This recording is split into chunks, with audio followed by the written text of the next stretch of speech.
como Dios manda, con nuestro invitado de hoy, Carmina. Pues sí, ahora tenemos aquí a Jesús García Gallego, un poeta muy peculiar, porque a pesar de ser poeta, tiene una serie de otras dedicatorias que, bueno, ahora entre vosotros ya veréis que es bastante interesante. Ciertamente tiene una vida muy interesante, por lo menos lo que el currículum nos deja entrever un poquito. Buenas noches, Jesús, bienvenido. Hola, buenas noches. Muchísimas gracias a Carmina y a Ana y a vosotros por haber contado conmigo. Un placer. Encantado. Un placer.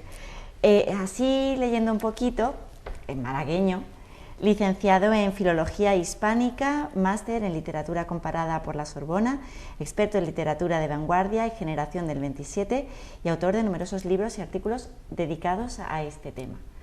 Cuéntanos un poquito cómo empiezas a dedicarte más en concreto a esta generación del 27, una generación, por otra parte, cargada de grandes autores y de grandes nombres.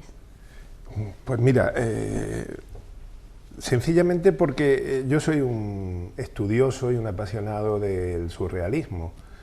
Y entonces, leyendo al 27, a distintos autores del 27, encontré una vinculación en algunos de sus libros. Todos prácticamente tienen algún libro de marcado carácter surrealista.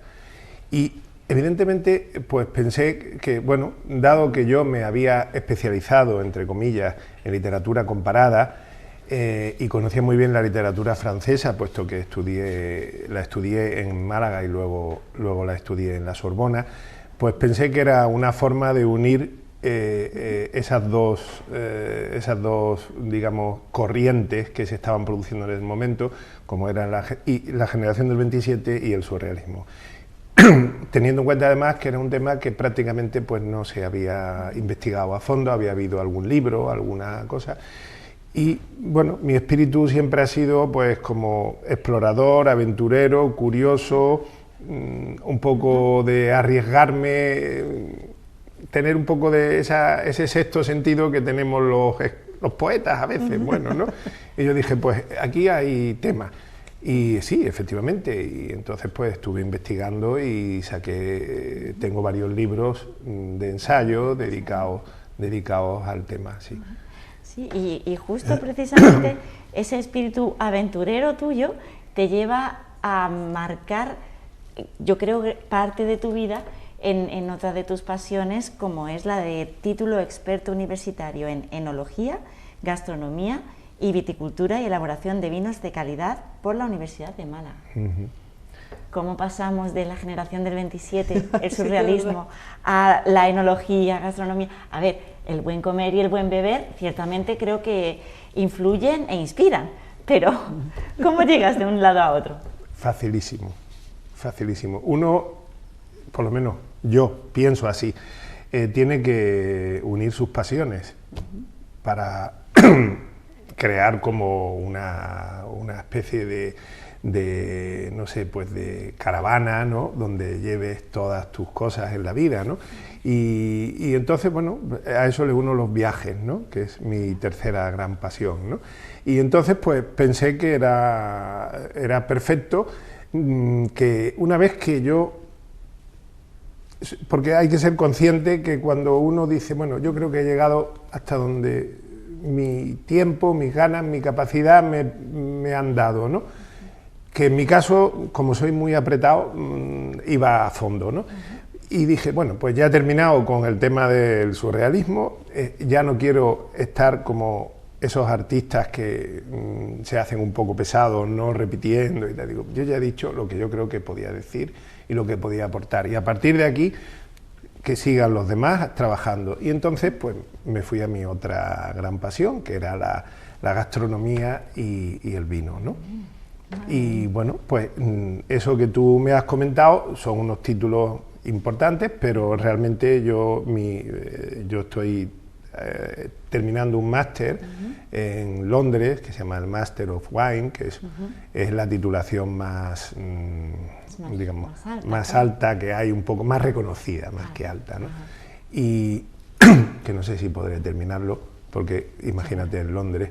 y luego tienes que estar en bodegas y en campo durante un año y tal, y todo carísimo y todo complicadísimo, pero bueno, ya me queda, digamos que he hecho el 60 o el 70% del trabajo. Ya, para lo que quedan, de hecho ese era el siguiente punto, ¿no? Que tenías el International Higher Certificate. Sí, efectivamente. Ese conseguido a través de, o sea, lo que estás cursando ahora en este máster, Sí, ¿no? sí, y bueno, pero eso, nada, eso es... ya ¿Aventura? Aventura.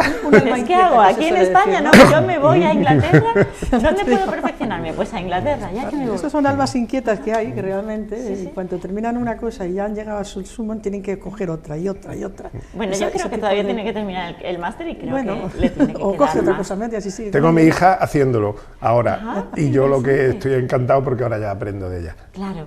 Para mí y eso siempre si es... se puede compartir esa pasión, es mucho mejor. Imagínate, hacemos catas por WhatsApp. Maravilloso. Ella vive en Londres. Hacemos catas de vino por WhatsApp. Qué divertido. Bien, bien. Con lo cual, las tecnologías para ti son una herramienta importante a la hora de tu día a día. Bueno, soy autodidacta. No he hecho nunca no he estudiado nunca nada de tecnología, pero bueno, como soy muy tozudo, pues termino aprendiendo lo suficiente como para poder desenvolverme, ¿no? Ajá. Importante.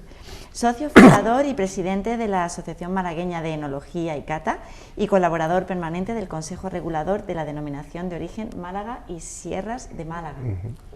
Pues sí. Fundador, además. Creé una asociación de enología y fui presidente, pues, casi 7 años. Que para ser presidente de una asociación ya se quema uno, ¿eh? Y es como lo que te dije, digo, bueno, el principio de Peter, o sea, ya la incompetencia a veces llega por el aburrimiento y el cansancio, ¿no? Y entonces ya pues dije, pues mira, ahora que venga otro y que siga con el trabajo, ¿no? Pero bueno, pero el caso es que se van haciendo cosas, ¿no? Que son además por ir abriendo camino, ¿no? Sí, claro, yo creo que es que debo de tener algunas generaciones, algunas vidas de esas anteriores en que yo he tenido que ser un explorador en algún país seguro. En el que estaban por descubrir los ríos, las cataratas y las montañas, no sé. Necesitaríamos más exploradores en la vida.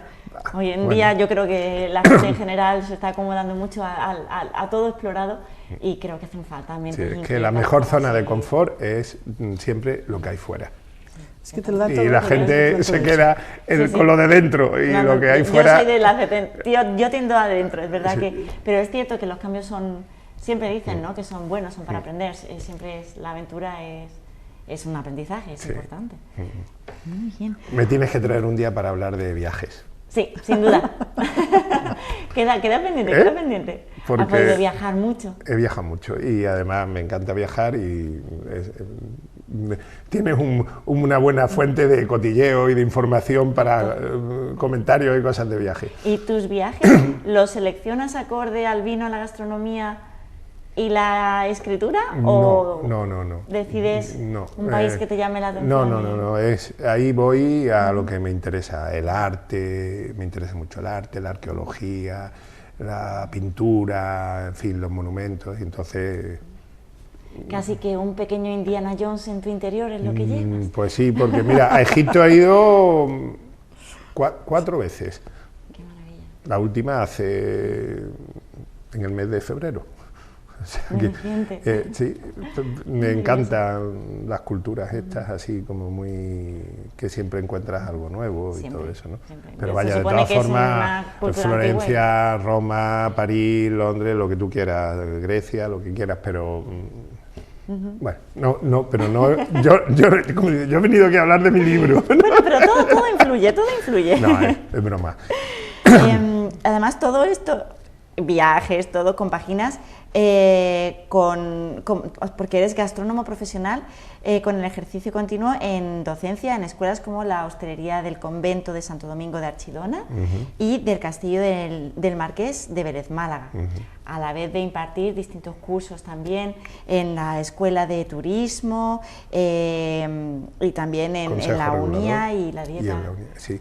Cuéntanos un poquito. Pues eso es que no, pues sencillamente que uno cuando ha aprendido algo, pues lo tiene que compartir, si no, para que se estudie y para que se aprende, si no es para transmitirlo. Y como me encanta la docencia, de hecho yo he sido profesor durante la primera parte de mi vida profesional, fui profesor de bachiller y dejé la docencia porque, bueno, tenía un hijo recién nacido y yo estaba viviendo en Jimena de la Frontera, que es un pueblo magnífico, pero veía a mi hijo 2 días a la semana y decidí que me fui al desempleo.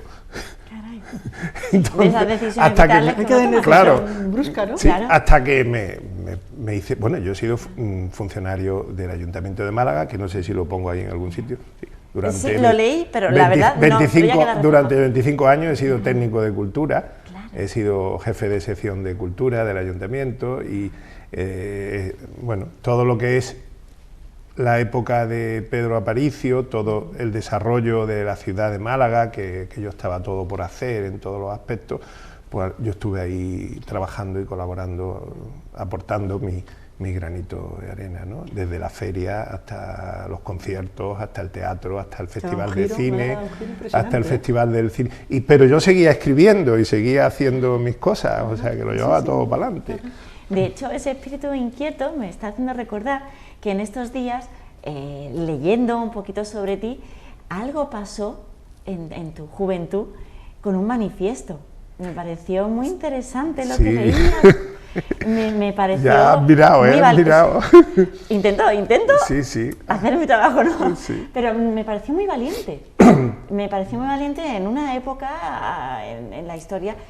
Te voy a invitar a que nos la cuentes. Sí, mira, yo tengo para mí es una virtud, para otras personas a lo mejor es un defecto. A mí no me gusta mucho contar, o sea, mi currículum. No es que no me guste, yo tengo un currículum de 22 folios, pero cuando me piden información sobre mí, pues pongo 4 o 5 líneas.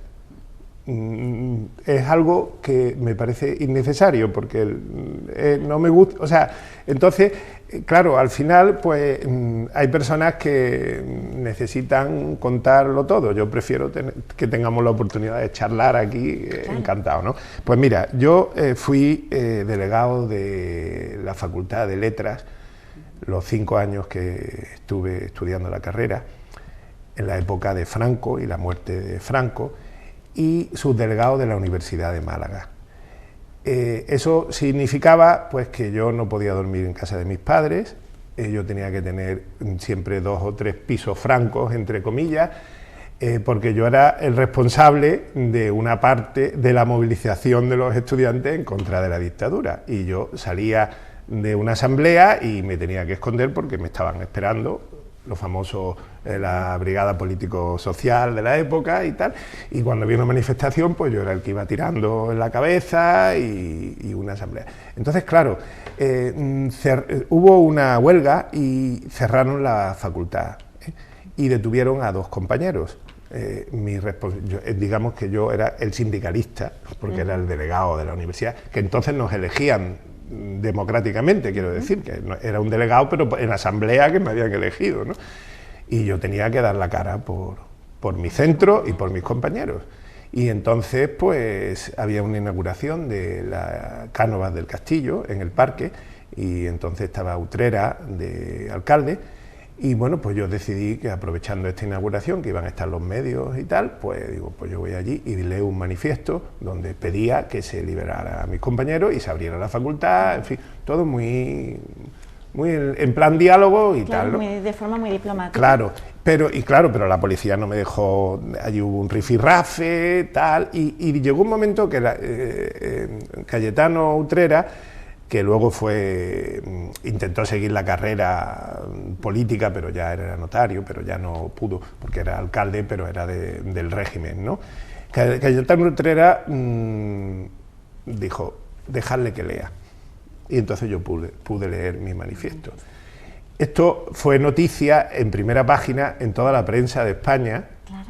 Y realmente yo tengo recortes que me mandaron de todos los periódicos de España y por supuesto los de Málaga, con mi foto allí peleándome con la policía para leer el manifiesto, etcétera. Naturalmente, al día siguiente me pilló la policía y me detuvieron. Esa es la parte... y me dieron pa'l pelo, como solían hacer. Esa es la parte que no nos escapamos. Claro, Pero eso era lo habitual entonces. Pero por lo menos se pudo expresar en ese momento un sentir que igualmente, y retomando el hilo de todo, abriste camino también para las generaciones posteriores, porque es parte de nuestra historia. Claro, éramos una generación, que yo tengo un poema que hablo, tengo 2 poemas en el libro que hablo de eso, como una generación que luego hemos sido un poco una generación perdida, porque la mayor parte no hemos querido hacer política. A mí me ofrecieron, bueno, yo militaba en el Partido Comunista, pero me ofrecieron seguir esto, lo otro.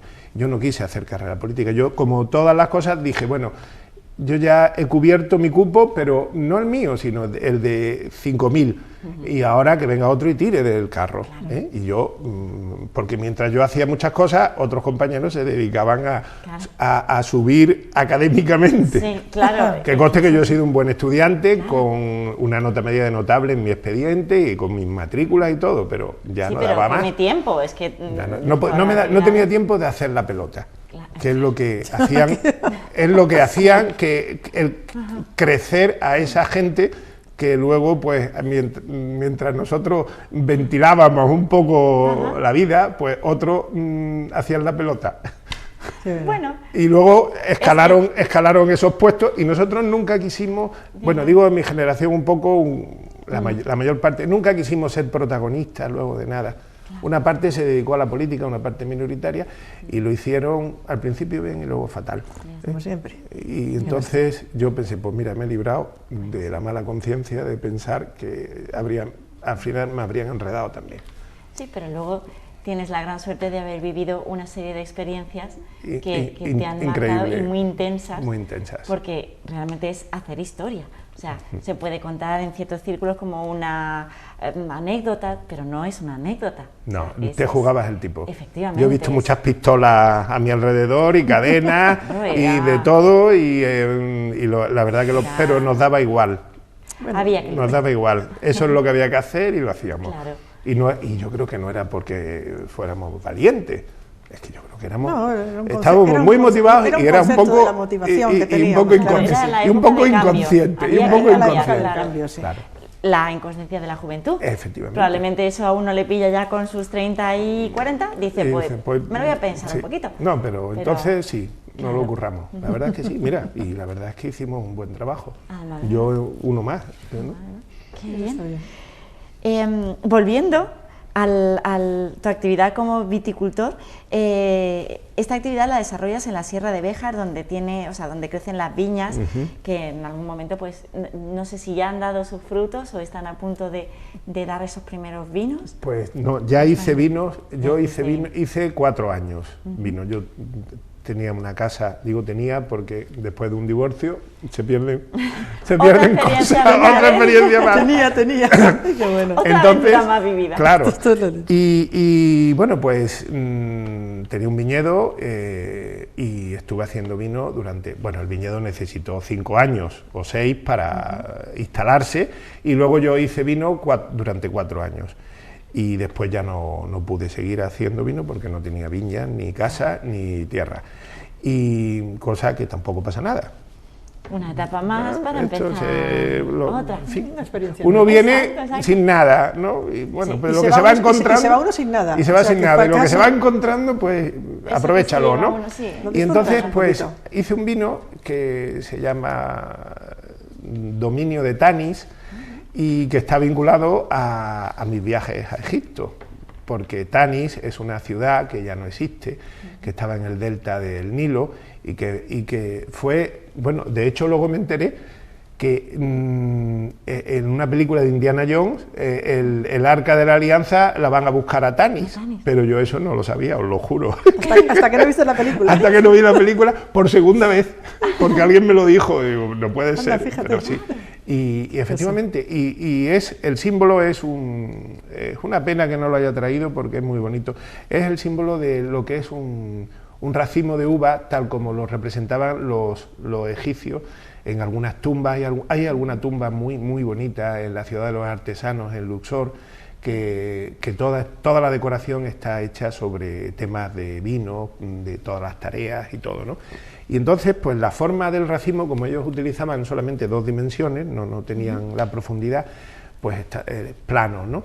Y a mí me gustó, yo la vi allí y le saqué fotos y luego ya estuve buscándola y la representé. Y luego me enteré, estudiando, que esa como se pronunciaba era sa o algo así, bueno, es la palabra vino en egipcio antiguo. Entonces yo me encontré con un nombre que significaba vino, una imagen que significaba vino en Egipto y lo registré. Y es propiedad mía en España, esa figura con esa palabra y todo. Y entonces lo puse en la etiqueta, ¿no? Y bueno, pues fue una experiencia súper bonita. Emocionante, ya sí, que hacer sí. vino, sí. Y además, bueno, aparte de los ensayos, todo eso que Carmina ahora, eso ya va a entrar ella en profundidad, participaste en una exposición de fotografía, la que antes hemos estado comentando un poquito, La Moscatel y la Exarquía, un vínculo compartido, que nos has contado que te llevó su tiempo llevar a cabo esa exposición. Sí, y hace poco que empezó la brotación del viñedo, un poco tardía este año, y entonces mis amigos viticultores y bodegueros de la Exarquía pues me mandan fotos porque he estado 3 años con ellos. Y entonces pues hace poco recordé todo este proceso porque me empezaron a llegar las primeras fotos de las viñas cuando empiezan a brotar, que es un espectáculo impresionante, porque de un palo que puede tener 80 años de madera, que parece que está seco y de pronto empiezan a salirle unos brotes verdes preciosos y empiezan a salir y es un momento en que la naturaleza su esplendor, explota y tú dices, pero ¿cómo es posible, no? Y además en un terreno tan pobre como la Exarquía, que no hay tierra, es piedra de pizarra, ¿no? Y es muy, muy austero, ¿no?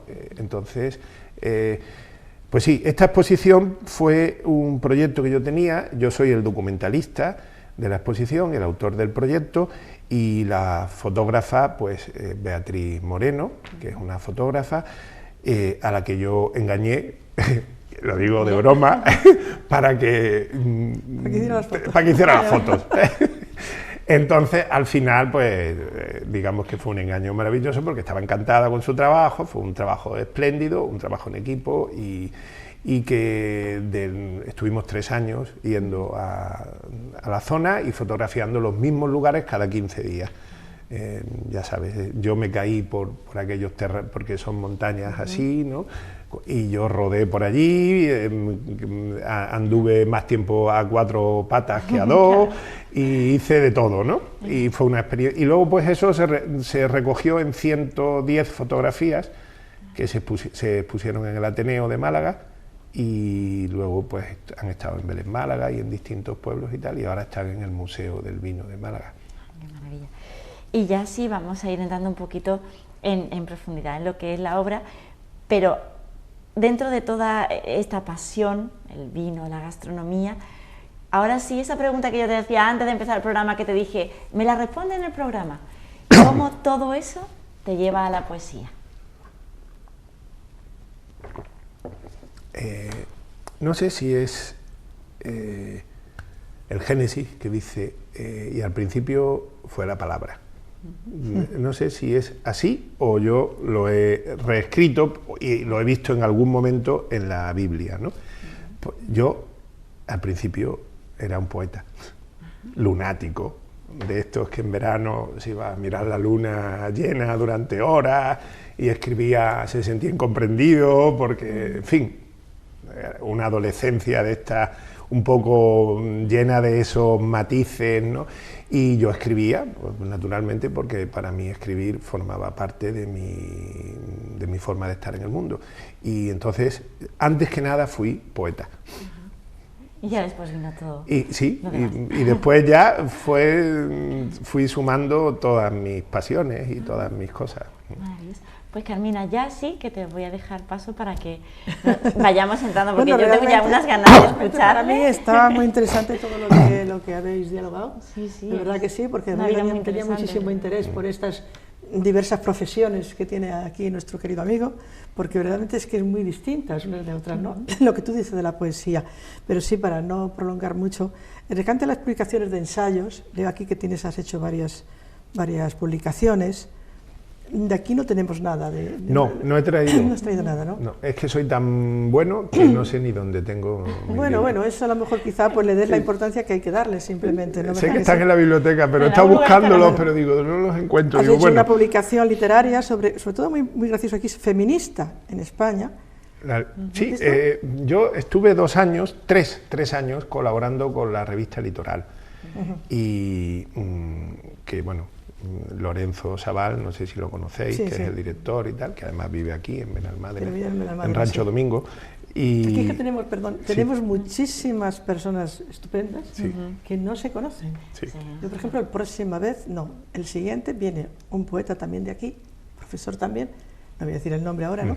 Pero realmente nadie sabe, las personas que, vamos, yo como me muevo tantísimo, pues estás al tanto estoy al tanto de todo, sí, soy un poco cotilla, digamos así. Pues sí, verdad, hicimos una antología de la literatura femenina española. Esto podría ser en torno al año 82, 81, no sé si... Me pone que 84. 84, no, en torno al año 84. Y bueno, muchas de las... No, perdón, 87. 87, bueno, no me acordaba yo exactamente. Bueno, el caso es que sí, que fue una antología que tuvo muchísimo éxito y que sentó un poco las bases también es como una foto fija de lo que nosotros entendíamos que pasaba dentro de la literatura femenina.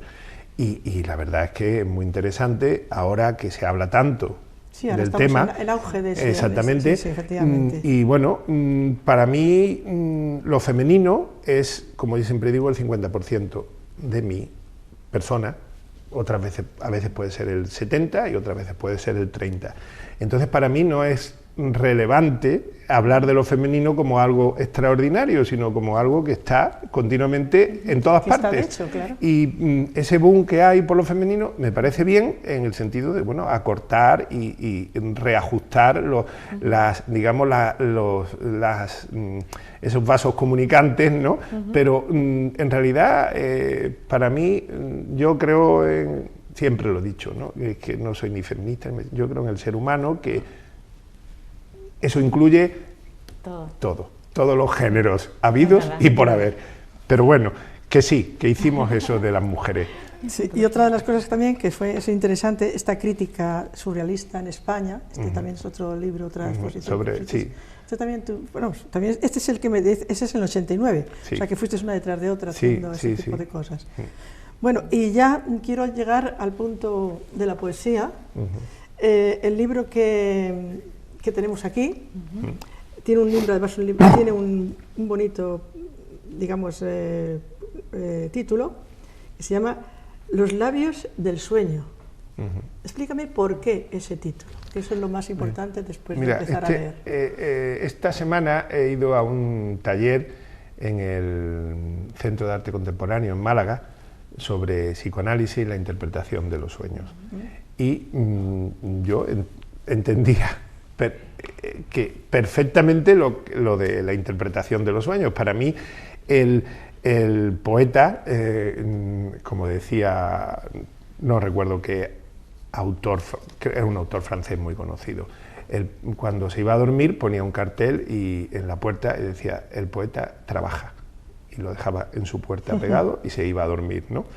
Claro, es es un poco a través de ese mundo donde se generan, para mí, pues gran parte de ese inconsciente, todo ese mundo simbólico, mítico, etcétera, donde se va cocinando muchas cosas. Sí, y luego, digamos, claro, sí. Y luego tú eres, como yo digo siempre, yo soy un amanuense. Yo me siento y llamo a mis musas y les digo, chicas, que estoy... echarme una manita. Que estoy por aquí ya, a ver si os acordáis, ¿no? Y a veces acuden, y otras veces pasan de mí y me puedo tirar una semana para escribir 2 versos malos, ¿no? Bueno, pues yo estoy segura que los versos que tienes en el libro son buenos, porque yo te he ido a leer y me ha gustado tu forma de leer. Y bueno, te pediría que empezáramos ya leyendo uno de los... ¿Me dijiste que íbamos a leer 3 poemas? 3 poemas, 3 sí. poemas. Bueno, pues... En principio. Pues mira, voy a leer un poema donde cuento mi nacimiento. Bueno. Espero que no sea muy largo, no, creo que no. Se llama On the Road, como el libro de Jack Kerouac, ¿no? Porque yo soy un fanático de la Beat Generation y de tal, o sea, de los orígenes de los que hoy son modernos, pues yo estaba con los que eran el origen de los modernos, ¿no? Sí, entonces, bueno, pues es un poema donde yo narro mi nacimiento. Yo nací en un palacio en Málaga, era el antiguo consulado alemán, y ahora es un restaurante muy de moda cerca de la iglesia de la Victoria, al final bueno, voy a decir el nombre del restaurante porque bueno, se llama Montana, y realmente es un palacio, un palacete. Bueno, cosas de la vida, casualidad. Dicen que nací como un cohete en un destartalado palacio, antiguo nido de espías, aunque esa es otra historia. La medianoche de un 30 de junio, el caluroso verano del 53. Pero ¿a quién le importa lo sucedido en aquella habitación con techos altos y amplios ventanales a poniente, plena del bullicioso ajetreo de efusivas mujeres? ¿A quién le importa hoy que en el nombre del Padre fuera el varón más deseado? ¿Quién osaría decir que nací sobrecogido? Porque he sabido que todos llegamos colmados de anhelos y esperanzas. Pero digo yo, ¿a quién le importa hoy esa resolución mía de venir al mundo así, a tumba abierta, lanzado a la aventura de la vida, como anhela el viajero sentirse al principio de su largo periplo, resuelto y excitado? Porque a estas alturas, ¿a quién le importa que los astros dispusieran aquel escenario irrepetible y que una calurosa noche de terral bajo el signo de Cáncer y los augurios de la luna llena decidiera cambiar el tálamo materno por el palpitante ajetreo de aquella habitación de techos altos, plena de retos y murmullos que como una oleada me arrullaban con ternura? Sin embargo, sé que parece tan trivial nacer justo a una hora y un día determinado y no otro cualquiera, que hoy probablemente solo yo, presuntuoso, me atrevo a pensar que fue la decisión más difícil de mi vida. Cruzar la frontera no debió ser complicado, pues dicen que nací como un cohete, curioso, con los ojos abiertos, decidido a sumergirme en esa escaramuza de encuentros y resplandores al filo de la medianoche. Después, el tiempo, fanático e impreciso, lo envolvió todo con un grato maquillaje de los años, y aquellas manos dulces y seguras que me rescataron en el aire, aquellas manos desconocidas, fueron día tras día las más hermosas y veneradas. Y aunque las cosas nunca ocurren como esperamos, o quizás precisamente por eso, hoy sé que fui afortunado al nacer así, predilecto, una noche de luna llena, entre resplandores de jazmines y besos, pero también que quizás vine al mundo sin tomar las debidas precauciones. Me presenté, como quien dice, con entusiasmo y nocturnidad, casi sin previo aviso. Por ello creo que siempre he llevado conmigo como una airosa postdata los ecos de aquel instante, el estigma intenso y apasionado de haber nacido con un aluvión de apremiantes certezas bajo el brazo. Qué bonito. Y muy... Sin palabra. Lo has enfocado tanto como si hubieras estado allí. Sí, sí. Sinceramente. Que estabas, pero vamos. Estaba, que es lo que me vamos, contaron. Pero que, Sí, no, no, pues, pero que estabas, ¿sabes? ¿Me entiendes? Hemos lo que me estado contaron. todos ahí, Como si qué desde bonito. otro plano, digamos, estuvieras viendo tu nacimiento, Sí, ¿no? es que Sí, me cogieron, gracias. es que esto me lo contó una señora Sí. que era muy amiga de mi madre y Sí, que, y luego tú ya le han dado y su cuerpo. y me contó que yo nací como sí. un taponazo, Claro, un es muy- niño, con boom, unas ganas y de que me venir. tuvo que coger en el aire y siempre me decía, raro si no te encontrar cojo en que el tenga aire, algo así. te vas al suelo. Curioso. Porque además antes nacíamos en las casas, claro. Claro, nacimos en las casas. Sí. Esto, pues ahora léete otros dos más cortitos. Más cortitos. Bueno, pues mira, voy a leer uno que escribí hace poco, dedicado a Ana, mi pareja, que bueno, es ligeramente más joven que yo, 24 años. Se llama Fe de Tengo que Vida. reír. Me gusta eso. Sé que moriré joven, pero no prematuro, sin convencionalismos, rúbricas, gestas ni proclamas, sin perpetuarme en el destierro de un tiempo que no me corresponda. Porque la vida empieza cada día al despertarme en tus brazos, porque tu cuerpo, enardecido, tiene ahora la edad de mi deseo, y porque cuando estamos juntos, ambos sabemos que el tiempo no existe y que hoy ya nada importa entre nosotros, porque 24 años son apenas un suspiro, un eco imaginario, el perfume de ese polvo enamorado que te trae a mí, vibrante y plena, en medio del delirio rebelde de nuestro amor. Qué bonito. Muy romántico, muy romántico. Como la vida misma. Bueno, para la vida misma depende qué de bueno. cómo le vaya la vida a los demás, ¿no? Es que Sí estoy que encantada, sí. estoy aprendiendo tanto esta Sí, sí, tarde sí. que... Y, vamos, fantástico. Otro. Otro. Sí, otro poema. Bueno, a Los ver. que has escrito por lo que veo ahí, Estos que no tienes están ahí. en el libro, estos son Ya. inéditos, ¿no? Cuando se lleva uno la hojilla, es que Sí. no están. Pues mira, uno que parece pesimista, pero no lo es en absoluto, pero sí es la imagen. Yo soy un gran aficionado a un poeta Cavafis, Constantino Cavafis, para mí uno de los grandes, bueno, yo y millones de seres humanos, ¿no? Pero digamos que, bueno, yo hablo por mí.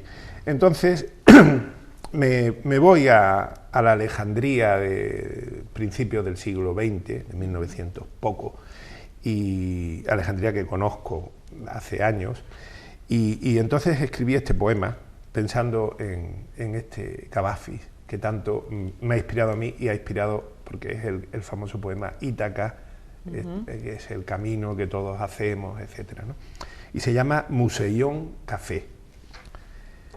Heme aquí, olvidado hasta de mí mismo, entre añosos vasos de té y brillantes mesas de mármol.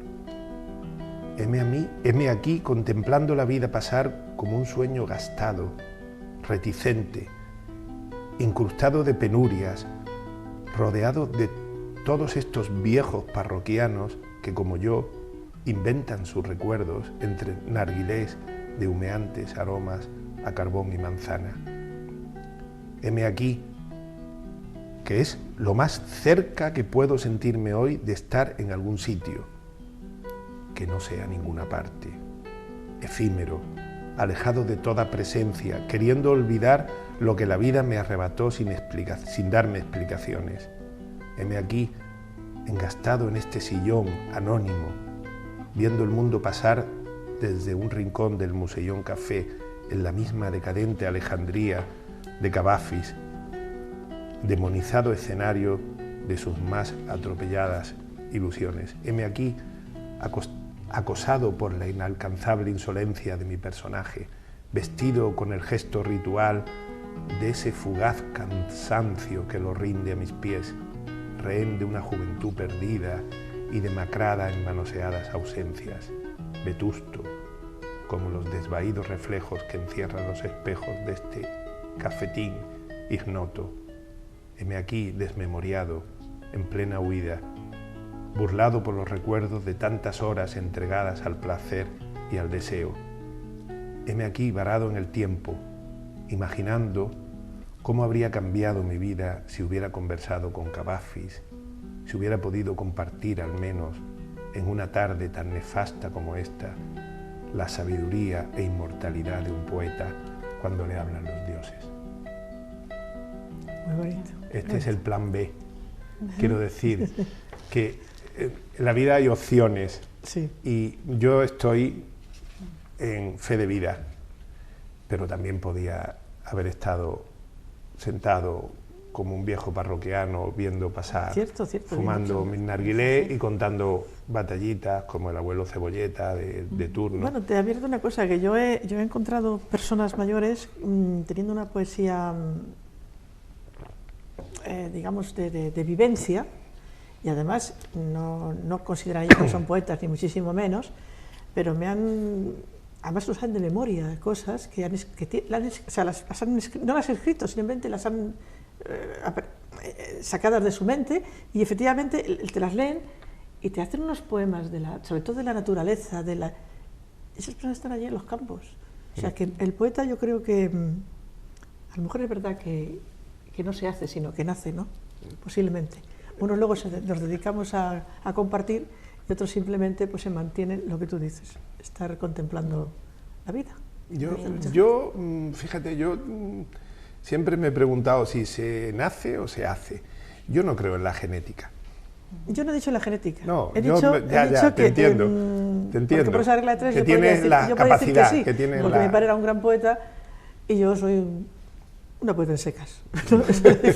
Pero bueno, pero no creo tampoco en ello, porque de un padre hay 4 o 5 hijos y solamente hay uno el que le da por seguir la misma línea, ¿no?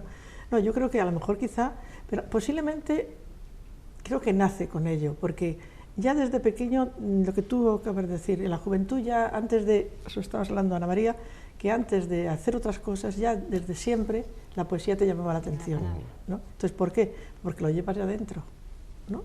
No lo sé, porque claro... Que aunque no sea genética, pero sí una predisposición no es nacimiento de saber por genética, de dónde, sino que naces con esa idea, con esa línea, esa predisposición para la poesía, no lo sé. ¿Quién lo sabe? Yo sí creo en las musas. Sí. No hay que dejar porque de creer. las he sentido, sí, no, además, las he claro, sentido y me han hablado. Además, y como digo en un poema por ahí, he sentido, cuando vivía solo, he sentido que respiraban en mi cuello. Cuando yo estaba intentando escribir, he sentido su aliento en mi cuello. Eso es imaginación pura. Claro, y he dicho, estás ahí, vale, pues venga. Pues sigo, inspírame Cuéntame. Yo tomo nota. Claro, está bien, hay que hacer alianzas con todo. Yo, lo que a mí me cura algunas veces también es que pues me despierto a medianoche, porque no tiene sueño, y la mente empieza a funcionar. Y ya, antes no, pero ya tengo costumbre de tener un cuaderno y un bolígrafo, porque el día siguiente no te acuerdas de la mitad. Y después, nada. Y cuando luego lo lees por la mañana y dices, ¡ay, va! Sí, ¿esto quién ha escrito esto? Y luego tú lo arreglas, lo desarreglas. Pero sí es cierto, pero antes no lo hacía tampoco eso yo. Pero en fin, cosas de la vida. Etapas La verdad que uno va viviendo y... Lo que no, bueno, este es el otro libro que no habíamos hablado de él, pero que simplemente es hacer un comentario, que es el que tú has escrito sobre vinos y gastronomía. Sí, que no tiene nada que ver con la poesía. No tiene nada que ver con la poesía. O depende, porque realmente todo lo que está escrito y se hace con una armonía puede ser la poesía, ¿no? Mira, yo me especialicé, y de hecho el título es Maridaje, enología y cata de vinos. Cuando en España no se hablaba de maridaje, yo hablaba de maridaje. No lo digo por ponerme una medalla, sino lo digo en la línea de lo que hemos hablado, que yo siempre he tenido esa sensación de trabajar con las vanguardias, como una vanguardia, ¿no? Y entonces el maridaje es la relación, la armonía entre el plato y el vino. Al final lo que buscas es un equilibrio que te haga disfrutar más. Y yo creo que al final la poesía, el vino, el arte, todo es para alimentar ese espíritu hedonista, epicúreo. Un buen vino y simplemente el paladearlo Y algo hasta te requiere hasta un poema, a lo mejor quizá, ¿no? Por supuesto. ¿Es verdad que sí? Por supuesto. Pues paladeando y saboreando hemos llegado al final del programa. Me avisan ya mis compañeros. Jesús, muchísimas gracias, ha sido un placer tenerte esta tarde aquí con nosotros y aprender tanto de todas tus vivencias. Siempre, porque estamos tan contentos así, tan relajados, ¿no? Lo hacéis muy bien. Se nos pasa el tiempo. Lo hacéis muy bien. Bueno, y si lo hacemos los invitados bien, pues, la intención es buena. Sí que es verdad. Sí que es verdad. Carmina, muchísimas gracias. Te veo en nada, porque en nada estamos porque aquí ahora los días de van de 2 en 2. Además, de verdad. Sí, ya no sé lo que pasa, pero a mí me falta tiempo para vivir. Sí, que es verdad. El tiempo vuela. Sí, que es verdad. Y a todos ustedes, como ya saben, todos los sábados aquí nos tienen a partir de las 8:30, Versos a Media Luz.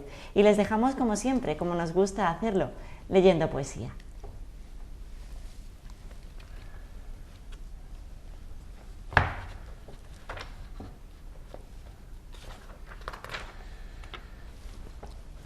El poeta celebra la victoria de la vida. Es el último poema de mi libro. Brindo no solo por ti, poeta y vagabundo cosido a la inquietud de estas páginas, encarnado en estas palabras que el azar o el sueño dispusieron humildemente a tus pies. No solo por el brillo de tus versos sobre desconocidas ciudades o arrebatados cuerpos, no solo por la imaginación y el misterio encerrados en la soledad de este libro, sino también, sobre todo, por las pasiones. Brindo por ellas, porque tantas veces, incomprendidas, fueron el más hermoso regalo, la última y más valiosa pulsión de vida.